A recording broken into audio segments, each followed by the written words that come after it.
ang gagawin ngayon natin ay ituturo ko lang kung paano magkabit ng 4 wires sa power supply. So, kagaya nito, yung power supply natin ay wala ng MOSFET. So, sira yung MOSFET niya. Wala na ring optocoupler. Ayan. Tinanggalan natin yung optocoupler. Yung MOSFET niya, wala na rin. So, ito siya. So, sa ganitong power supply, pag isa lang yung ganito niya, pwede siya i-convert sa 4 wires. Pag isa lang yung transformer niya. Tapos, meron din mga power supply na dalawa yung MOSFET. So, pag dalawa yung MOSFET ng power supply natin, hindi siya pwede gamitan ng 4 wires. Ang kailangan mo rito ay 9 wires. So, pag ganun ang power supply, pag nakita nyo kaagad yung power supply niya ay dalawa yung MOSFET, hindi siya pwede sa 4 wires. So, ang 4 wires natin ay ginagamit lang natin ang 4 wires ito pag ang power supply natin ay isa lang yung transformer. So, pag maraming transformer, hindi siya advisable. So, kagaya nito, ito, hindi to kayang pagganahin ng 4 wires yung transformer na ito.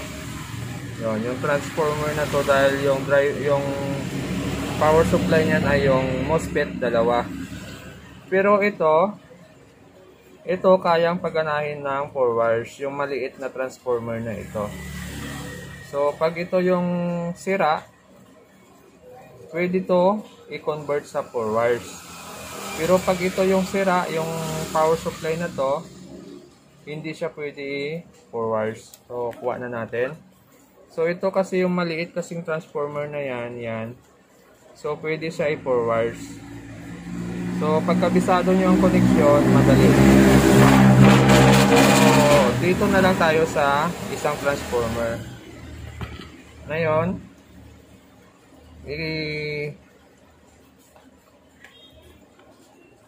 i-explain ko lang dito yung connection ng ating 4 wires. Yung mahalagang connection ng 4 wires natin. So, ito, 4 wires natin. Tapos, tumawid sa fuse. Tama, tumawid sa fuse.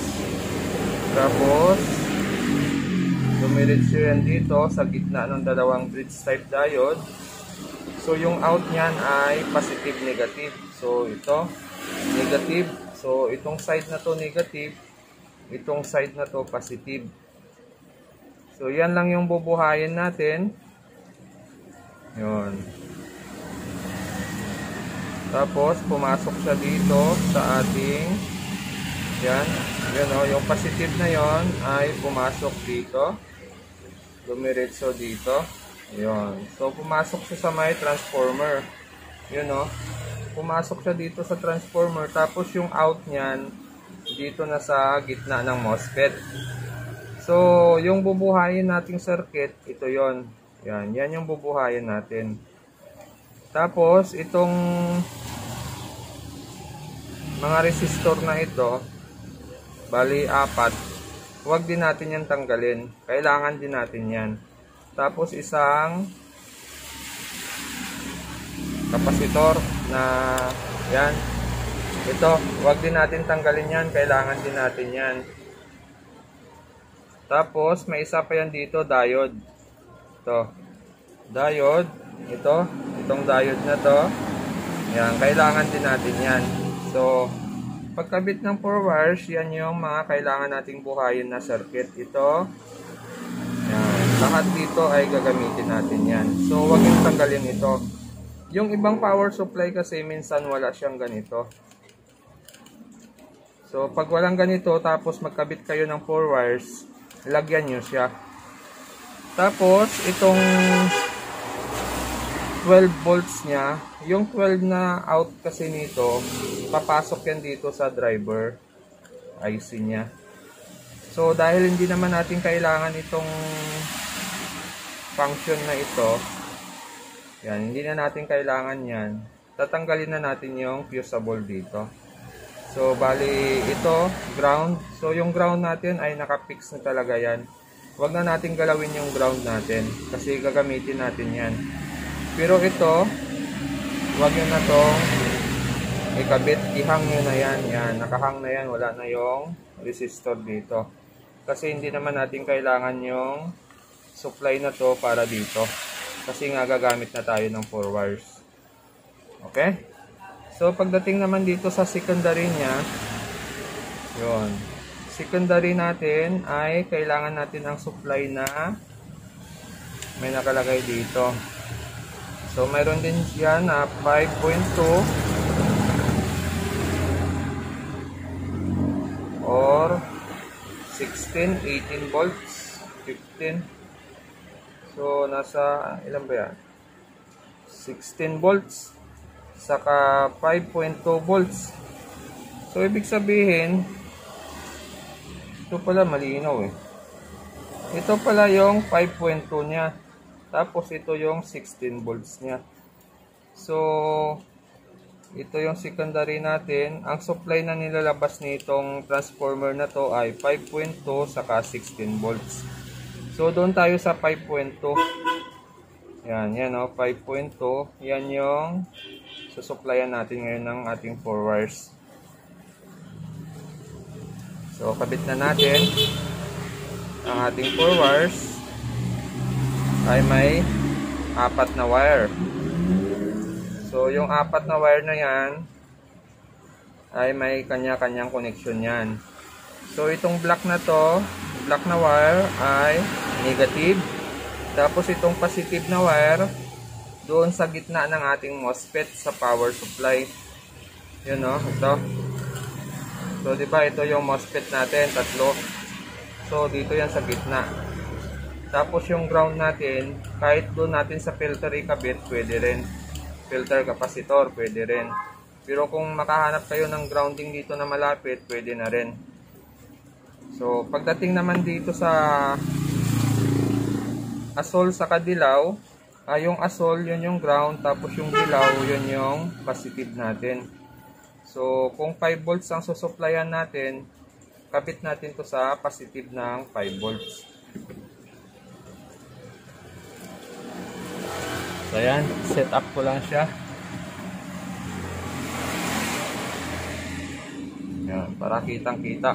Okay? So, kabit natin to. Una natin kabit yung grounding. So, hanapin natin yung ground. Ito, ground. Yun, ground. So, ito, ground pa to. So, ito, ground. So, ito.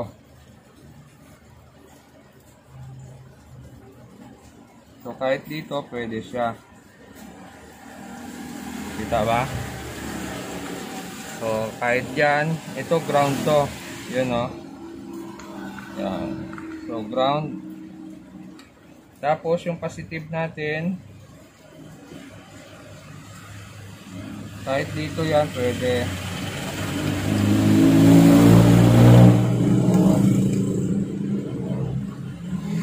So, dito, pwede. Yan, positive. So, ayan na, nakabit na natin yung ating positive at yung negative ng ating 4 wires. So, kailangan ang gagawin nyo pag nakabit kayo ng 4 wires, siguraduhin nyo na buo yung circuit na ito. Yung DC mo, yung DC. Yung filter natin, dapat buo yon. Buo yung circuito na yon, walang short. So, ganun lang ang pagkabit ng 4 wires. Tapos, itong asol naman ay kabit natin sa ground. So, hahanapin lang natin yung ground. Ito, ground nya. Tapos, yung dilaw. Kita ba? Yun. Ito yung ground natin, yung asol. Tapos, yung dilaw natin, yun yung 5.2 natin. So, ayan na, nakabit na natin yung 4 wires. So, ayan, nakabit na natin yung 4 wires natin. So, titingnan ngayon natin kung gagana siya.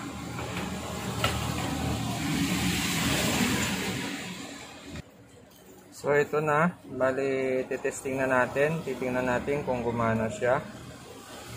So ito kasi meron siyang adjustment dito na trimmer. So pag pinihit nyo yung trimmer na yan, ito pag pinihit nyo to, yan yung nag-a-adjust ka ng supply na kailangan mo. So kagaya niyan, tingnan natin kung ilan yung supply na lumalabas dito.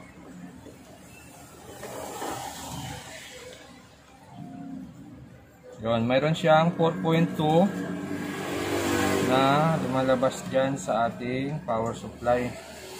Yun o, 4.2. So adjust tayo ng konti. Tingnan natin kung tumaas ba siya. Kita ba? Kita. So tingnan natin. Ayan, nag 4.3. So adjust pa tayo.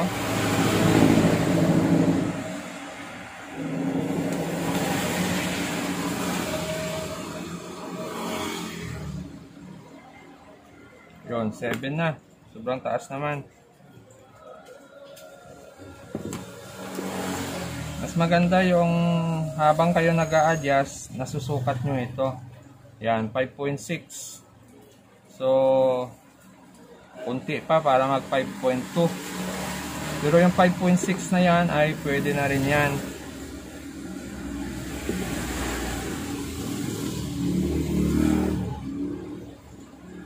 Yun, 5.3. So, nakuha na natin yung supply na kailangan natin. So, ganun lang ang pagkabit ng 4 wires. Madali lang siya ikabit pag kabisado nyo yung circuito. So, tandaan nyo lang yung 4 wires ginagamit lang sa isang MOSFET. Pag dalawa ang MOSFET ng power supply nyo, hindi siya pwede sa ganong setup. So, tapos na tayo dito. Ang susunod natin gagawin, yung 4 wires na to kasi may kahinaan kasi ito. Kasi kadalasan na-encounter ko yung ganitong problema, nasisira itong trimmer. So, pag nasira ang trimmer, ang mangyayari niyan, mag-high voltage siya. Hindi siya naglo-low voltage pag nasira ito. Pag nasira ito, high voltage ang nangyayari sa power supply natin. So, mas maganda pag nagkabit kayo nito ng 4 wires, pag alam nyo na yung supply na kailangan nyo, tatanggalin nyo na yung trimmer. Tatanggalin natin.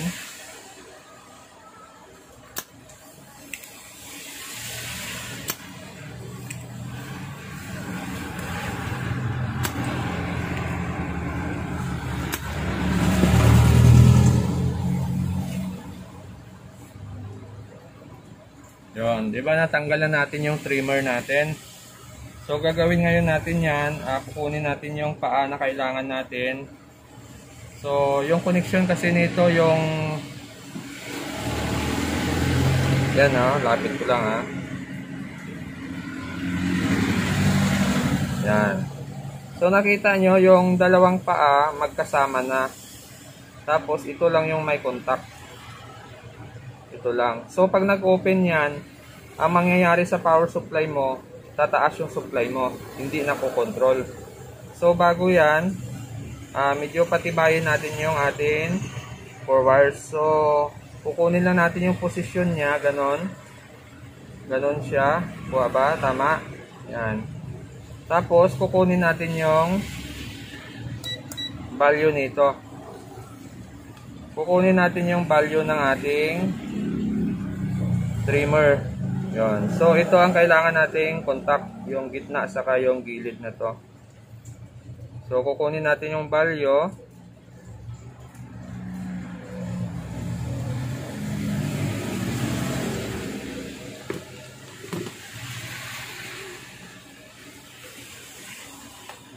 Yon.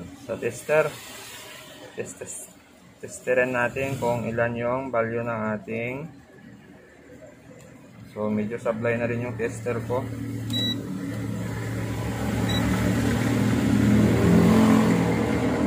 Yun. So ito, kukunin natin tong gitna saka gilid. So ang value niya ay nasa 0.6K.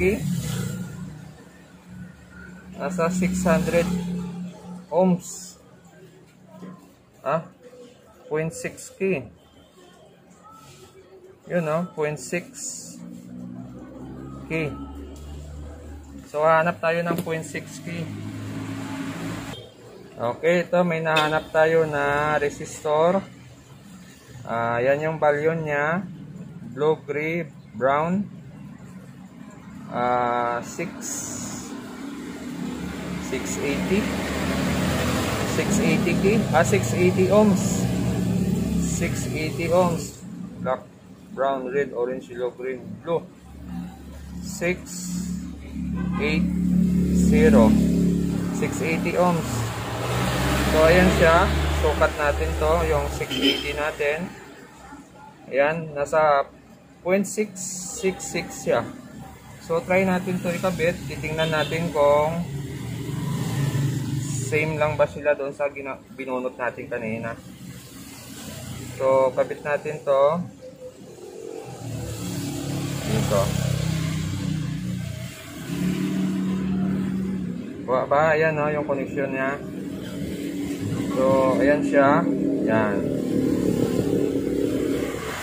Kuha. Yun,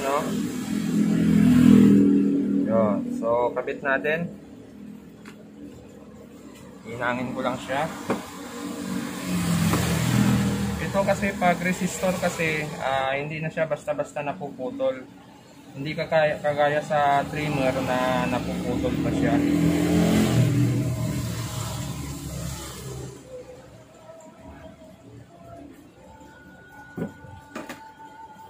Yan.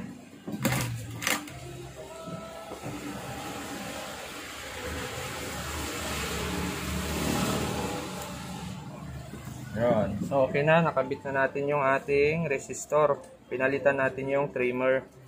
So susukatin ngayon natin yung supply nito kung ilan yung supply na lumalabas dito. Gamit yung ating resistor.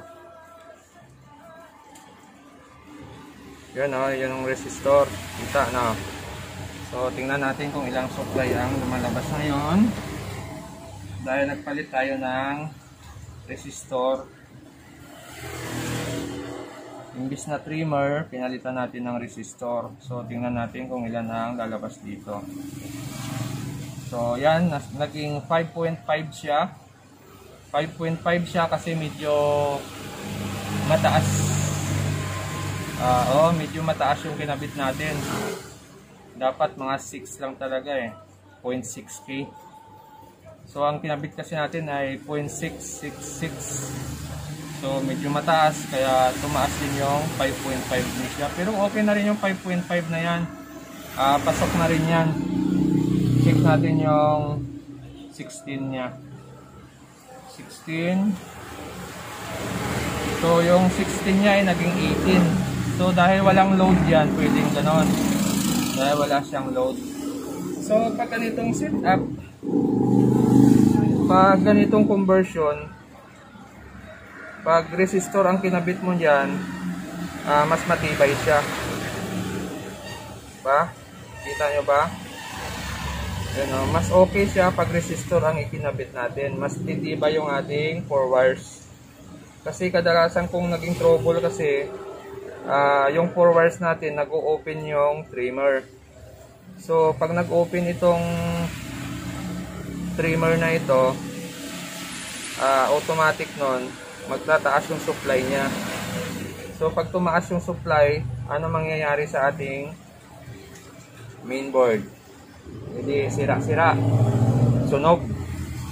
So, habang maaga, baguhin nyo na yung trimmer.